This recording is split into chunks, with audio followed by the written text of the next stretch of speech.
Welcome to my channel professional prime. Professional prime में आज का वीडियो पैरल अकाउंटिंग से रिलेटेड है। तो पैरल अकाउंटिंग आप अपने ऑफिस में किस तरह से करेंगे, आज मैं वो वीडियो लेकर के आपके सामने आया हूँ और वन बाय वन करके आप सारे स्टेप को फॉलो कीजिए और बड़े ही आसानी से आप भी इस अकाउंटिंग को कर सकते हैं। कोई भी बड़ा इशू नहीं है और इसको करने में बहुत ही आसानी है। सिर्फ आपको स्टेप फॉलो करना है कि किस तरह से कौन सा चीज़ को इनेबल करेंगे और कैसे इनेबल करेंगे। तो आइए स्टार्ट करते हैं। सबसे पहले हम यहाँ से टाइप प्रेस करेंगे F11। ओके, F11 प्रेस करने के बाद ये सारी चीज़ एज इट इज़ रहने दीजिए, ये सब में कुछ नहीं करना है आपको। सीधे इसको भी आप कंट्रोल से सेव कर लीजिए, जीएसटी इनेबल करने का ऑप्शन था। और आप आ जाइए यहाँ से सबसे पहले पेरोल पे, ये देख लीजिए आपके सामने पेरोल लिखा हुआ है, इसको आप यस कर लीजिए। नीचे वाले ऑप्शन को भी आप यस जैसे ही करिएगा, यहाँ पे मांग रहा है आपके कंपनी का कोड वगैरह जो भी हो, as it is as a demo मैं यहाँ पे फिल कर देता हूँ। ओके, जो भी आपके अकाउंटिंग मतलब क्या करा है, कंपनी अकाउंटिंग ग्रुप कोड जो भी हो वो आप यहाँ पे सब कुछ मैं यहाँ पे डेमो फिल कर रहा हूँ, समझिए। तो आपका जो हो वो आप अपने हिसाब से यहाँ पे फिल कर लीजिएगा। ठीक, ब्रांच का नाम जो भी हो, ब्रांच ऑफिस जहाँ हो, ESIPF का वगैरह का, standard working day for the per month 30 days आप यहाँ पे टाइप कर सकते हैं।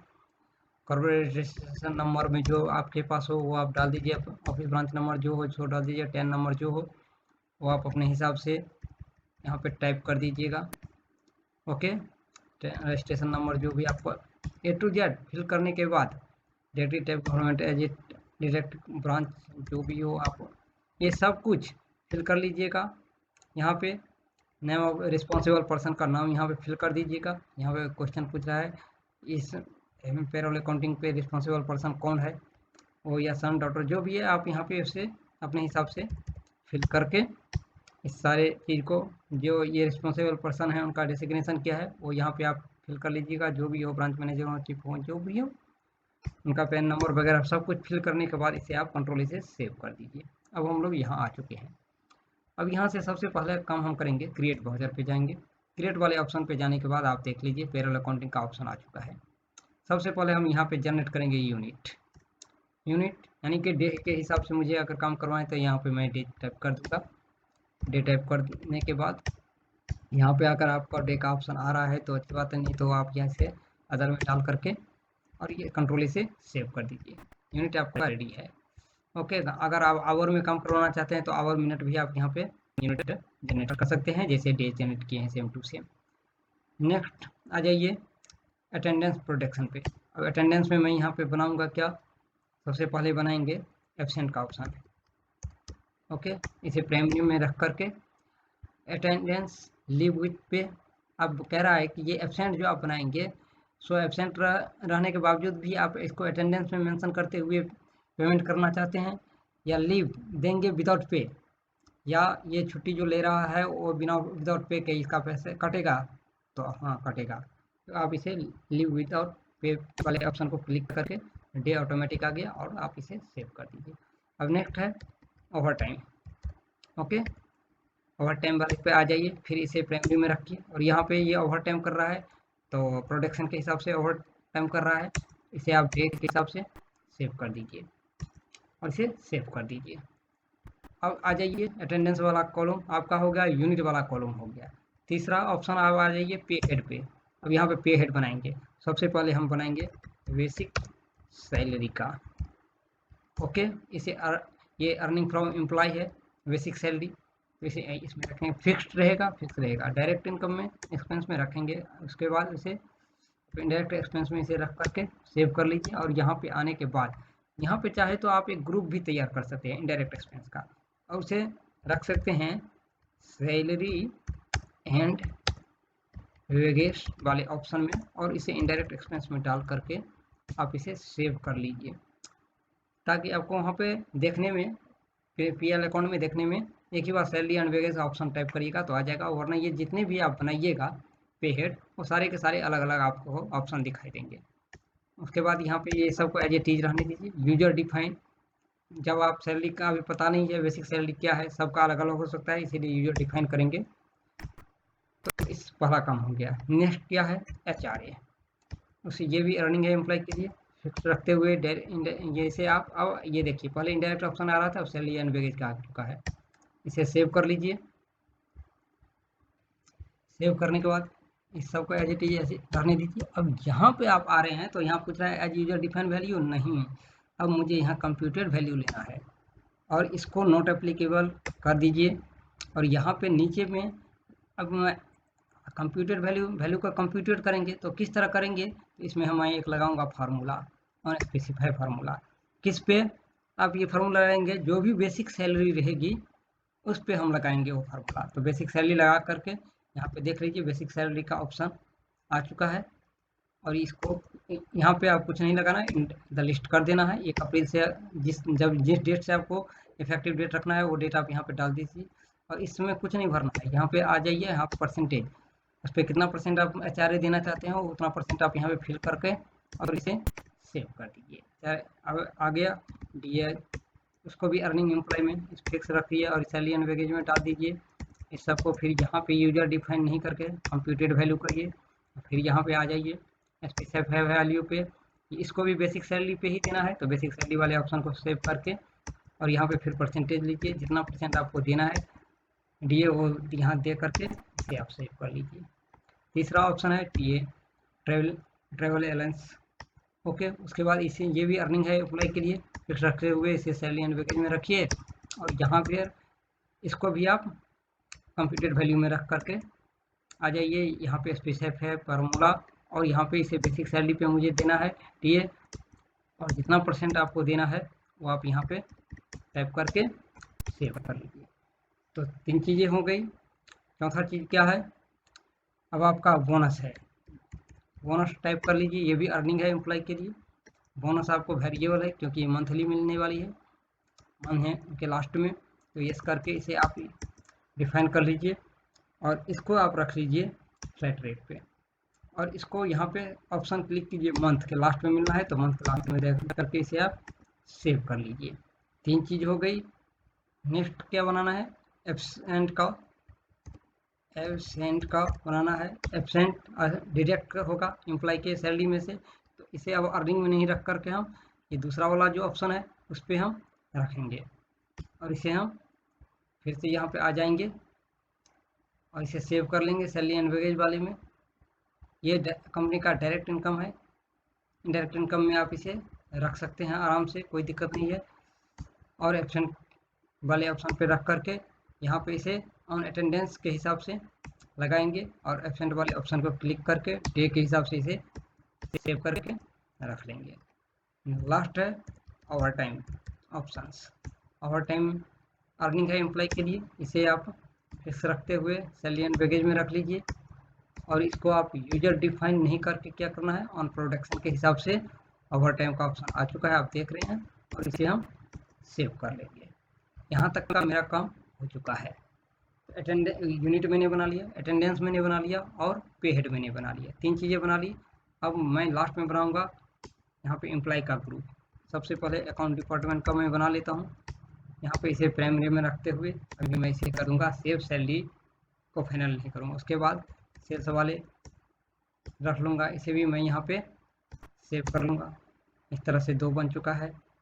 और भी जितना भी आपके पास डिपार्टमेंट है उस हिसाब से आप अपना ग्रुप यहाँ पे रेडी कर सकते हैं ग्रुप वाले ऑप्शन में। उसके बाद आ जाइए लास्ट में एम्प्लॉय के ऑप्शन पे। एम्प्लॉय ऑप्शन पे आने से पहले आपको क्या करना है कि यहाँ पे बैक में जाइए, ऑल्टर में आइए और यहाँ पे आने के बाद आप डिफाइन सैलरी कीजिए। सबसे पहले अकाउंट का 1 अप्रैल से डेट डाल करके सबसे पहले बेसिक सैलरी लीजिए। उसके बाद आप एचआरए ले लीजिए, डीए ले लीजिए, टीए का ऑप्शन ले लीजिए, उसके बाद बोनस ले लीजिए। बोनस पे अब यहाँ पूछ रहा है कि आप कितना बोनस महीने के लास्ट में हर मंथ देना चाहते हैं, तो उस हिसाब से आप इसे यहाँ पे टाइप कर लीजिए। उसके बाद ओवर टाइम किस हिसाब से देना चाहते हैं पर डे, तो पर डे के हिसाब से ओवर टाइम है, तो पर डे के हिसाब से आप जो भी देना चाहते हैं वो यहाँ पे आप रख दीजिए। एब्सेंट आप किस तरह से आप डिडक्ट करना चाहते हैं वो यहाँ पे टाइप करके इंड ऑफ लिस्ट पे क्लिक करके इसे सेव कर लीजिए। दूसरा फिर सेल्स वाले में भी इफेक्टिव कर दीजिए। और अब यहाँ पे पूछ रहा है क्या स्टार्ट से फ्रेश आपको लिखना है या जो आपने अकाउंट वाले ग्रुप में किया है वही करना है, तो उस पर भी आप क्लिक करके अकाउंट वाला ऑप्शन को चूज कर लीजिए और यहाँ से चाहें तो आप अपना सब कुछ चेंज भी कर सकते हैं इसमें। ओके, ओवर टाइम में भी आप चेंज कर सकते हैं। ओके, एब्सेंट में भी आप चेंज कर सकते हैं। इस तरह से आपने देख लिया कि इसे आप चेंज कर सकते हैं। तो इस तरह से मैंने यहाँ पे डिफाइन सैलरी कर लिया है। अब आप फिर से आ जाइए क्रिएट पे। क्रिएट पे आने के बाद अब आप एम्प्लॉय का नाम जनरेट कीजिए। यहाँ पे आप टाइप कीजिए एम जहाँ सैलरी दे दीजिए। यहाँ पे अंडर ग्रुप सबसे पहले दे दीजिए कौन से ग्रुप के हैं, अकाउंट में है, 1 अप्रैल से रखिए। और अब आप यहाँ डिफाइन सैलरी को यस कीजिए। ये का यस करने के बाद पूछ रहा है option copy from employment group, तो यहाँ पे आप इसको यस कर दीजिए। और किस डिपार्टमेंट से अकाउंट से हैं तो अकाउंट वाले को फिक्स कर लीजिए और इसे जो जैसा है वैसे ही रहने दीजिए और इसे कंट्रोल इसे सेव कर लीजिए। एम्प्लॉयमेंट का नंबर, ये सारे डिसिग्नेशन, अकाउंटेंट फंक्शन क्या है, अकाउंटिंग जो भी है वो आप अपने हिसाब से यहाँ पे लोकेशन जो भी होगा वो आप फिल कर लेंगे। फीमेल जो भी है वो सारे के सारे डेट ऑफ बर्थ जो भी होगा वो आप यहाँ पे फिल कर लीजिएगा। Okay, sorry. उसके बाद ये सारे फिल करने के बाद यहाँ पे जो भी होगा वो आप अपने हिसाब से A to Z 1 बाय 1 करके बैंक डिटेल अगर आप भरना चाहते हैं एम्प्लॉय का तो यहाँ पे बैंक डिटेल आराम से आप फिल कर सकते हैं। ओके, जो भी है उसका कोड होगा, ये सारे कुछ फिल करने के बाद ये बैंक का नाम जो भी है वो आप यहाँ पे फिल कर लीजिए। ब्रांच जो भी होगा वो फिल कर सकते हैं। उससे ई फंड ट्रांसफ़र अगर करना चाहते हैं तो इस पर क्लिक करते ये सारे के सारे ऑप्शन फिर से आ जाएंगे आपके सामने।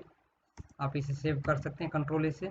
और यहाँ वाला ऑप्शन को भी आप जो भी है आपका पैन नंबर, आधार नंबर, यूएएन नंबर, वो सब कुछ यहाँ पे फिल करने के बाद इसे कंट्रोल से आप सेव कर लीजिए। फिर आ जाइए दूसरा नाम दे दीजिए। इसको हम सेल अकाउंट वाले ग्रुप में रखेंगे और इसको भी हम यस कर लेंगे। और कॉपी फ्रॉम एम्प्लॉय कौन सा सेल वाले को आप ऑप्शन चूज करेंगे और कंट्रोल से हम सेव कर लेंगे। यहाँ भी एज इट इज सब कुछ फिल करने के बाद सारे फंक्शंस जो भी हैं वो सारे के सारे आप यहाँ पे आराम से फिल कर लेंगे। फिल करने के बाद इसे कंट्रोल से सेव कर देंगे। सारा काम हो चुका है। यहाँ तक मैंने सारा काम कर लिया है। अब यहाँ पे हेड में एक चीज़ और बनाना है। क्या बनाना है?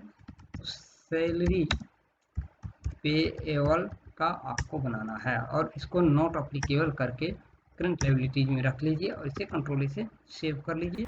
बैक जाइए, बैक जाने के बाद वाउचर टाइप में जाइए, अल्टर में पहले जाइए, अल्टर में जाने के बाद पेरोल वाउचर टाइप में आइए, पेरोल ऑप्शन पर क्लिक कीजिए और यहाँ पे आने के बाद आप इसे सैलरी पेएबल टाइप करके इस दोनों को इंटर करके सैलरी पेएबल वाले ऑप्शन को सेव कर लीजिए। यहाँ तक हो गया। अब हम लोग आ जाएंगे यहाँ से सीधे वाउचर पे। ये वाउचर वाले ऑप्शन जो आपने देखा इस पर क्लिक करेंगे। क्लिक करने के बाद आप यहाँ पे आ जाइए, अदर वाउचर क्लिक कीजिए। अदर वाउचर पे क्लिक करने के बाद सबसे पहला काम हम करेंगे अटेंडेंस बनाएंगे। मान के चलिए 1 अप्रैल से हमने अटेंडेंस बनाना स्टार्ट किया तो यहाँ पे सबसे पहले अजय कुमार का एब्सेंटी कितना है वो आप यहाँ पे टाइप कर देंगे। फिर अजय कुमार का ऑप्शन लेंगे, ओवर टाइम इन्होंने कितना किया, 2 डेज ओवर टाइम किया और इसे यहाँ पे ला जाकर एंड कर देंगे। या दूसरे स्टाफ का भी आप बनाना चाहते हैं तो उसका भी आप यहाँ पे ऑप्शन क्लिक कर लीजिए, 1 डे, फिर टाइप कीजिए ओवर टाइम दे दीजिए 3 डेज और इसे एंड ऑफ द लिस्ट करके यहाँ पे आप टाइप कर दीजिए ये कौन से महीने का आपने बनाया है वो नरेशन में लिख करके आप इसे सेव कर दीजिए। आपका अटेंडेंस रेडी हो चुका है। नेक्स्ट ऑप्शन में आप आ जाइए फिर से वाउचर पे। वाउचर पे आने के बाद आप फिर से जाइए ऑटो फिल वाले ऑप्शन में। अटेंडेंस ऑटो फिल आपने कर लिया है, इसकी कोई ज़रूरत नहीं है, ये सब ऑटोमेटिक हो चुका है। फिर से आप अदर वाउचर में जाएंगे। अदर वाउचर में जाने के बाद अब आप सैलरी पेएबल वाला ऑप्शन जो आपका है वो आ चुका है। यहाँ पे आप ऑटो फिल करिएगा और फिर से सबसे पहले यूज़र डिफाइन करेंगे। यूज़र डिफाइन करने के बाद ये डेट ऑटोमेटिक ले लिया है और यहाँ पे एम्प्लॉय का नाम आ गया। जो भी बेसिक सैलरी है वो आप यहाँ पे फिल कर दीजिए। ओके, और इसे ये देखिए ऑटोमेटिक पे पीरियड ले लिया है 1 अप्रैल से 30 अप्रैल तक का और आप इसे सेव कर दीजिए। अब हम यहाँ पे आएंगे फिर से वाउचर पे ही रहते हुए फिर ऑटो फिल करेंगे। ऑटो फिल में पेरोल ऑटो पे जाएंगे। अब हम यूजर डिफाइन ना करके सैलरी पे जाएंगे और यहाँ पे ऑल ले लेंगे, यहाँ पे एम्प्लॉय टोटल ले लेंगे और सेव कर देंगे। यहाँ पे ये सेव करते ही सबका जो जितना था बेसिक सैलरी पे A to Z यहाँ पे कट चुका है। अब आप इसे यहाँ से सेव कर दीजिए। सेव करने के बाद आप चले आइए डिस्प्ले पे और यहाँ पे पेरोल रिपोर्ट पे आ जाइए। पेरोल रिपोर्ट पे आने के बाद आप यहाँ से सबसे पहले पे स्लिप पे क्लिक कीजिए। अजय कुमार का सैलरी आप देख सकते हैं। यहाँ से ऑल्ट क्लिक कर दीजिए, प्रेस कीजिए, प्रीव्यू देख लीजिए। यहाँ पे इसे जूम कीजिए। जूम करने के बाद आप देख रहे हैं कि अजय कुमार का जो सब आपने डाटा फिल किया है वो सारा डाटा यहाँ पे आ चुका है। जो नहीं फिल किया वो ब्लैंक है। और इनका टोटल सैलरी यहाँ पे देख लीजिए। ग्रॉस सैलरी इनका ये बना है, ये अमाउंट है इनका। एब्सेंटी इनका कट के टोटल नेट अमाउंट 22,640 रुपया इनका सैलरी इस मंथ का बन के तैयार है। तो इस तरह से आपने देख लिया कि पेरोल अकाउंटिंग किस तरह से आप करेंगे और बहुत ही आसानी से इस तरह आप उनके का भी क्लिक करके देख सकते हैं। यहाँ पे सेव कीजिए और प्रीव्यू पे आप क्लिक कीजिए, इसको जूम कीजिए और यहाँ पे देख लीजिए। तो आप देख रहे हैं कि ग्रॉस अमाउंट ग्रॉस सैलरी ये है और नेट सैलरी आपका ये बन के तैयार है। तो इस तरह से मैंने देख लिया कि पेरोल अकाउंटिंग करना बहुत ही आसान है, कोई भी डिफ़िकल्ट नहीं है। आप बड़ी आसानी से इस स्टेप को फॉलो कीजिए और आप भी इसकी एंट्री अपने टैली में कर सकते हैं। Okay, thank you for watching this video. Next video में फिर मिलेंगे।